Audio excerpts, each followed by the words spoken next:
In this lecture we will continue for application of reflection of sound. Stethoscope is a second application of reflection of sound. What is a stethoscope? First, it is medical device.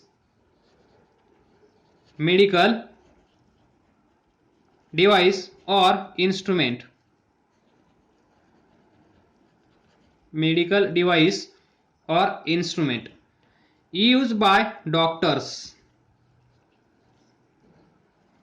Used by doctors. कशासाठी? For listening. For listening to the sounds produced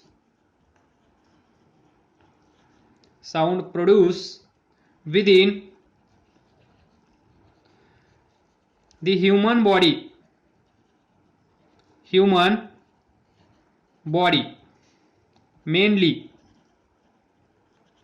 mainly in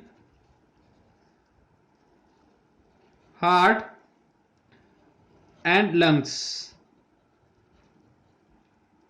खूप महत्त्वाचा आहे हे stethoscope. आपल्या आयुष्यासाठी doctor आपली treatment याचाच use करत असतात आपली ट्रीटमेंट करण्यासाठी. तर पहा हे कसं आहे हे पण तुम्हाला माहित असतं. दिस इज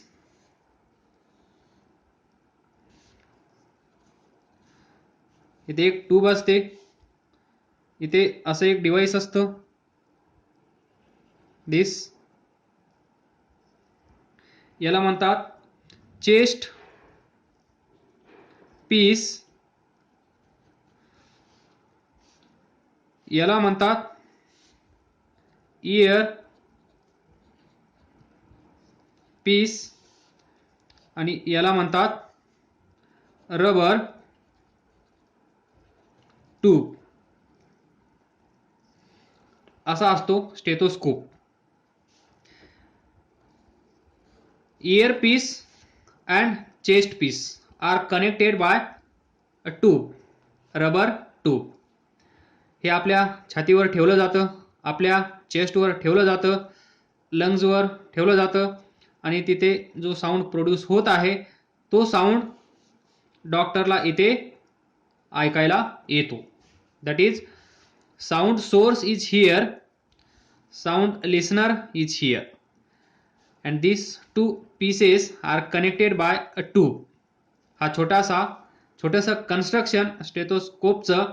तर पहा याच्यामध्ये काय घडत असेल. ही जी ट्यूब आहे ही ट्यूब आपण थोडी झूम करूया.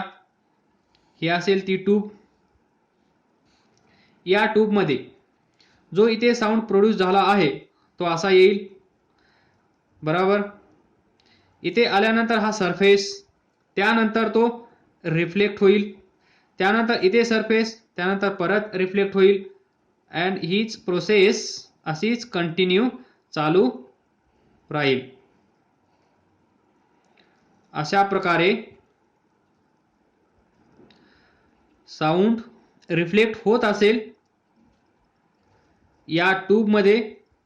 आणि तुम्हाला माहित आहे sound waves are reflected repeatedly from this inner walls. या वॉल्स, याच्या ही ट्यूब आहे, या ट्यूब मधले inner walls of the stethoscope. म्हणजे तुम्हाला माहित आहे ज्यावेळेस या ट्यूब मध्ये या साऊंड वेव्हचं मल्टिपल रिफ्लेक्शन होईल त्यावेळेस काय होतं हे चांगलंच तुम्हाला माहित आहे. After multiple reflections, after multiple reflections of sound wave काय होईल. amplitude of wave increase होईल. आणि amplitude वाढल्यानंतर काय होतं आपल्याला ऐकायला येणारा, आपल्याला नाही डॉक्टरला ऐकायला येणारा साऊंड कसा असेल, मोठा असेल, जेणेकरून ट्रीटमेंट करणं सोपं जाईल. दिस इज मोर अबाउट स्टेथोस्कोप. तर तुम्हाला हे जास्त डिस्कस करण्याची गरज नाही आहे. हे तुम्ही डेली म्हणजे कधीमधी ज्यावेळेस आपण आजारी पडतो त्यावेळेस डॉक्टरकडे जातो त्यावेळेस तुम्ही पाहता, आणि जर कुणाच्या घरी डॉक्टर्स असतील तर ते दररोज पाहत असतील. तर thus we can say that this stethoscope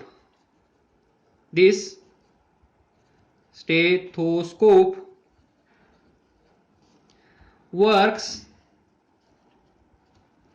on the principle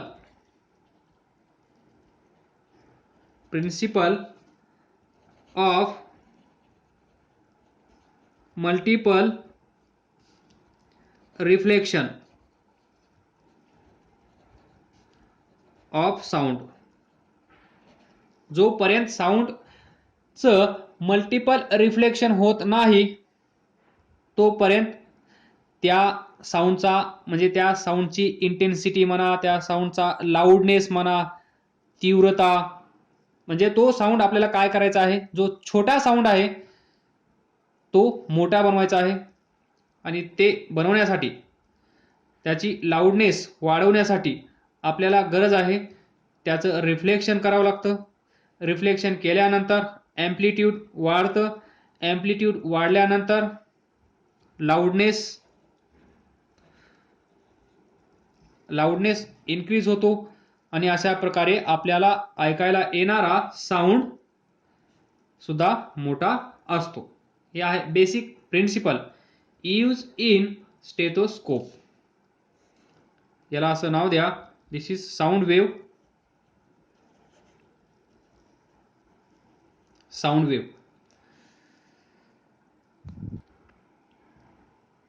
next application that is see here sound board. Sound बोर्डचा यूज कशासाठी करायचा, तर पहा आपल्याला माहित आहे ज्यावेळेस फंक्शन चालू असतं, फंक्शन म्हणल्यानंतर हॉल आला, आणि तो हॉल छोटा नसणार तर कसा असेल, बिग हॉल. इथे असेल स्टेज, या साईडला काय असेल, स्टेज. या साईडला कोण असतील, ऑडियन्स. या साईडला असतील ऑडियन्स, बरोबर. स्टेज वर असेल स्पीच देणारा, कोण असेल, स्पीच देणारा पर्सन, त्याला आपण काय म्हणतो, सोर्स ऑफ साऊंड. या टॉपिक मध्ये जो साऊंड वेव्स तयार करत आहे त्याला आपण काय कन्सिडर केलं आहे, सोर्स ऑफ साऊंड. हे असतील लिसनर म्हणजेच ऑडियन्स. तर या बिग हॉल मध्ये काय होत असेल पहा, जो साऊंड प्रोड्यूस होत असेल, तो साऊंड, हा जो स्पीच देत आहे, हा साऊंड इकडे जात असेल, इकडे जात असेल, इकडे जात असेल, इकडे जात असेल, इकडे जात असेल. पाठीमागे मी एक्सप्लेन केलं आहे हे व्यवस्थित. तर हा जो साऊंड आहे, हा साऊंड कोण कोण ऍब्सॉर्ब करू शकतं ते पहा अगोदर. Number 1, sound can be absorb by walls. बरोबर. या ज्या वॉल्स आहेत या हॉलच्या, त्या पण हा साऊंड ऍब्सॉर्ब करतील. त्यानंतर सीलिंग, नंबर 3. त्यानंतर floor, number 4 seat, number 5 even by clothes of people. जे हे स्पीच ऐकायला आले असतील त्यांचे क्लॉथ्स, ते पण काही ना काही प्रमाणात हा साऊंड ऍब्सॉर्ब करत असतील. तर पहा, काही साऊंड इथे गेला, काही इथे गेला, काही इथे गेला, काही इथे गेला, काही इथे गेला, तर उरला किती असेल मग, थोडासा साऊंड उरला असेल. तर या ऑडियन्सला जो साऊंड ऐकायला यायला पाहिजे होता तेवढा साऊंड ऐकायला येत नाही. याला जो साऊंड ऐकू येत आहे तो आहे कमी, कारण वेस्टेज जास्त झाला आहे. हा जो साऊंड प्रोड्यूस झाला होता त्यापैकी 80% साऊंड इथे, ॲक्च्युअली एवढं होत नाही, इथे 80% of sound is absorb by this various here by walls, ceiling, floor, seats, even by clothes of peoples. त्यामुळे आपल्याला ऐकू येणारा साऊंड कसा झाला कमी. तर हे होऊ नये म्हणून, असं घडू नये म्हणून आपण यूज करतो तो साऊंड बोर्डचा. कारण इथे एवढा साऊंड वेस्ट होत आहे तर ऑडियन्सला ऐकायला येणारा साऊंड कसा असेल, या ऑडियन्सला ऐकायला येणारा साऊंड कसा असेल कमी. मग ऑडियन्स काय करतात तुम्हाला माहित आहे, जेव्हा स्टेजवर जो कोणी काय करत असेल, डान्स करत असेल, स्पीच देत असेल किंवा एखादं सॉन्ग कोणी सिंग करत असेल, त्यावेळेस यांना ते व्यवस्थित ऐकायला येत नाही, त्यावेळेस हे चिडतात, कारण यांना ते पूर्णपणे ऐकायला येत नसतं. Most of the sound is get absorb by various. Here we have listed all of them. To remove this drawback, we have sound board. Sound boards. To remove this drawback, we have sound boards. मग हे sound boards कसे असतात ते आपण पाहूया. Sound board is concave board. Concave म्हणजे या शेपचा, हा असेल board, sound board. Concave board.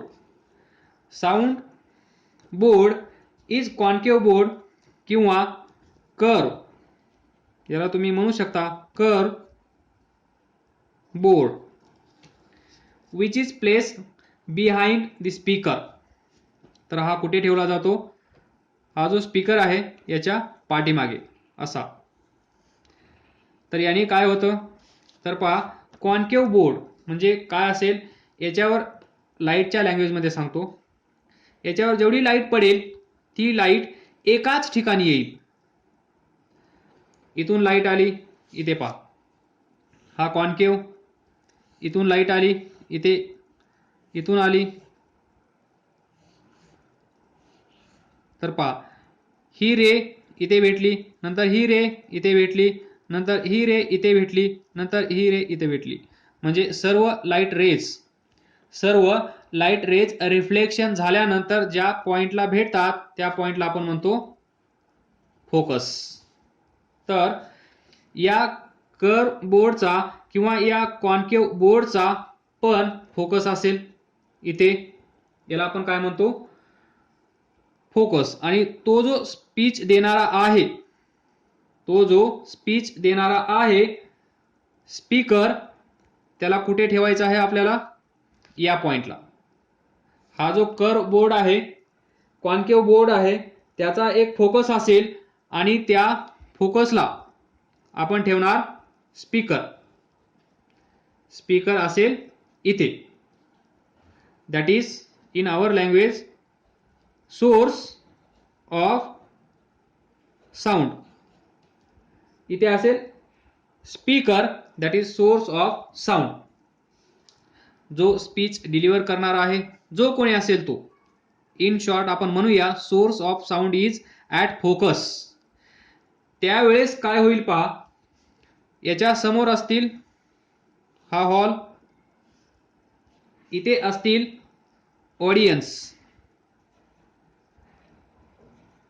बरोबर, एवढ्या एरियामध्ये असतील ऑडियन्स. ज्यावेळेस हा बोलायला सुरुवात करेल त्यावेळेस पहा साऊंड,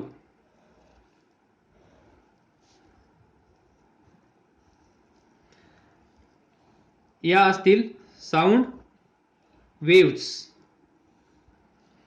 तर या सर्व साऊंड वेव्स आफ्टर रिफ्लेक्शन, याला आपण काय म्हणू शकतो, इन्सिडंट साऊंड वेव्ह ही काय आहे? इन्सिडंट साऊंड वेव्ह ही काय आहे? Incident sound wave.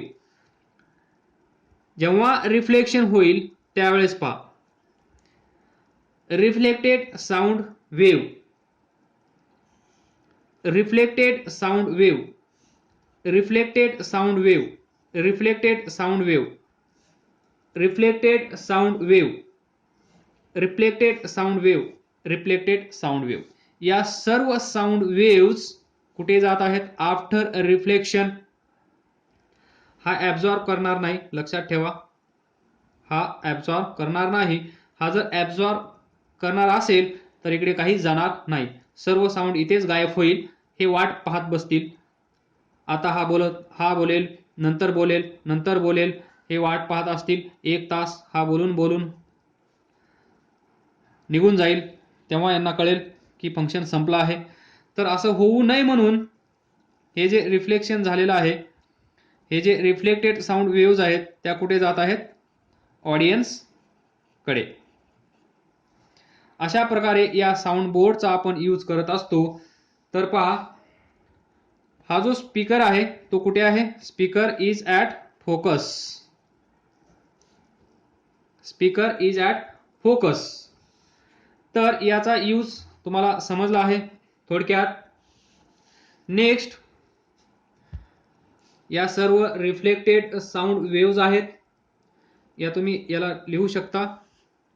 I will write, तुम्ही लिहिणार नाहीत, मी लिहिल्याशिवाय. These are reflected sound waves. त्यानंतर पहा सेकंड,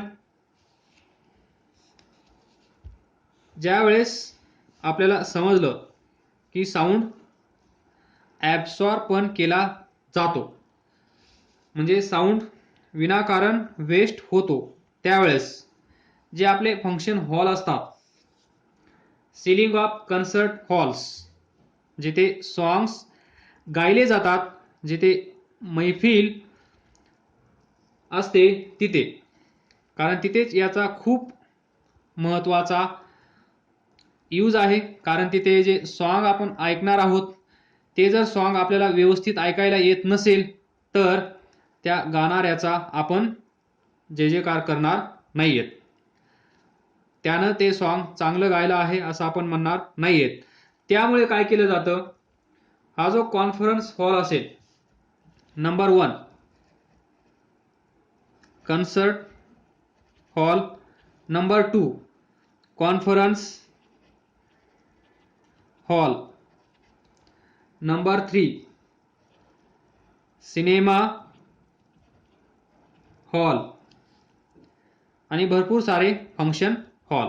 इन शॉर्ट, या सर्वांना आपण एकाच शब्दात गुंडाळायचं झालं तर आपण म्हणतो फंक्शन हॉल. बस, सर्वच त्याच्यामध्ये आले. मग तर या फंक्शन हॉलचा सीलिंग पहा कसा बनवलेला आहे. कसा आहे हा? कर्व, लाईक दिस बोर्ड. या बोर्ड सारखा हा बनवलेला आहे. That is ceiling of concert halls, conference halls and cinema halls are made curve so that sound after reflection from the ceiling reaches all the parts of the hall. याच्यावर आपल्याला stage पण दाखवावं लागेल, बरोबर. इथे असेल स्पीकर, तर हा जेव्हा बोलेल तेव्हा साऊंड इकडे पण जाईल, इकडे पण जाईल, इकडे पण जाईल, इकडे पण जाईल, इकडे पण जाईल, इकडे पण जाईल. जो साऊंड इथे येईल इथे असतील ऑडियन्स, बरोबर. जो साऊंड इकडे येईल त्याचा काहीच प्रॉब्लेम नाही, तो ऑलरेडी जिथे जायचा आहे तिथे जात आहे. But what about this sound wave? Reflection झाल्यानंतर ती इकडे आली पाहिजे. ही साऊंड वेव्ह रिफ्लेक्शन झाल्यानंतर इकडे आली पाहिजे. ही साऊंड आली पाहिजे. ही साऊंड वेव्ह पण आली पाहिजे. ही साऊंड वेव्ह पण आली पाहिजे. या सर्व साऊंड वेव्स ऑडियन्स कडे आल्या पाहिजेत. म्हणून हा जो सरफेस आहे, हा जो सिलिंग आहे तो कसा बनवला आहे, कर्व, जेणेकरून तिथे आलेला साऊंड किंवा साऊंड वेव्ह ही रिफ्लेक्ट झाल्यानंतर या ऑडियन्सकडे पोहोचली पाहिजे. हा आहे मेन हेतू हा सिलिंग कर्व बनवण्याचा.